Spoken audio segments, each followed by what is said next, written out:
The Grand Canal serves as a massive physical barrier, separating Venice into two distinct worlds, the administrative center of San Marco and the commercial engine of San Polo. Early medieval engineers attempted to bridge this gap with wooden pontoons, but the structures frequently rotted in the lagoon's humidity, caught fire, or collapsed entirely under the weight of market crowds. The Republic required a permanent crossing that wouldn't decay, but it also needed to be tall enough to allow the high-masted merchant ships driving their global trade empire to pass underneath.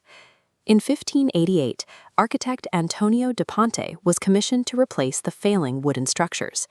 He proposed a design many doubted could stand, a single, massive stone span crossing 28 meters of water. By physically pinning the administrative power of San Marco to the commercial wealth of San Polo, this bridge became the permanent, indestructible link required to keep the city's infrastructure functioning. Da Ponte's design faced an immediate paradox. He had to support 6,800 tons of solid stone on a foundation of underwater mud and silt. This stratigraphic section of the Venetian seabed shows the layers of clayey silt and sand that form the floor of the lagoon. Workers drove 11,000 larch-wood poles through these loose layers until they reached the Caranto, a remarkably hard clay located 10 meters below. Trapped in anoxic mud, the wood could not rot. Instead, it underwent a process of mineralization, absorbing saltwater minerals until the timber became like iron. This architectural drawing shows the final layer of the foundation, angled plinth walls made of Istrian stone, which sit directly atop the timber rafts to support the weight of the arch. The bridge's stability relies on this hidden root system, which turned the environment's inherent humidity and lack of oxygen into a long-term structural advantage. Above the waterline, the bridge consists of a 28.8-meter single-span arch, a design that was considered a major engineering risk in the 16th century. The lowered shape of the masonry arch takes 6,800 tons of downward weight and redirects it outward as lateral thrust, channeling the pressure directly into the stone shoulders on either bank. The arch is composed of Istrian stone, which was chosen specifically because it resists saltwater corrosion and supports the weight of the superstructure without crumbling or exfoliating over time.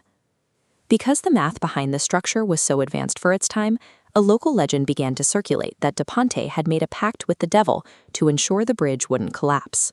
The myth concludes with the devil claiming his payment, the soul of the first person to cross the bridge, which, through a series of tragic events, was the architect's wife and their unborn child. These stories emerged because Da Ponte's engineering was so precise and audacious that, to the public of the 1500s, its success seemed like dark magic. On the surface, the bridge was designed with two symmetrical rows of covered shops integrated directly into its spine. This was a financial mechanism. The Republic leased these spaces to generate the continuous revenue needed to maintain the bridge's stone structure. Foot traffic flows off the bridge and into the San Polo district, which has functioned as the city's commercial epicenter for over 1,000 years. Beside the market stands the Pescadia, the historic fish market that has supplied Venice with fresh catch from the Adriatic and the lagoon since the 9th century. This is paired with the Herbaria, where vendors still sell seasonal produce like artichokes from Sant'Erasmo and radicchio from Treviso. The bridge was never intended to be a simple transit route. It was built as a working machine designed to facilitate and fund the city's trading wealth. Today, the Sottoportico di Rialto remains an active hub of craftsmanship rather than a collection of souvenir stalls. Today's modern artisans, including Murano glass jewelers and sustainable fashion designers, operate in the same workshops once occupied by the city's goldsmiths. The raw ingredients from the morning markets feed directly into the local Baccari, traditional wine bars clustered around the bridge's base. Eating fresh cicchetti made from market produce while standing with local residents remains a quintessential part of daily life in Rialto. Final, steady tone. Secured by petrified timber and sustained by centuries of uninterrupted trade, the Rialto Bridge remains a permanent, working piece of Venetian history.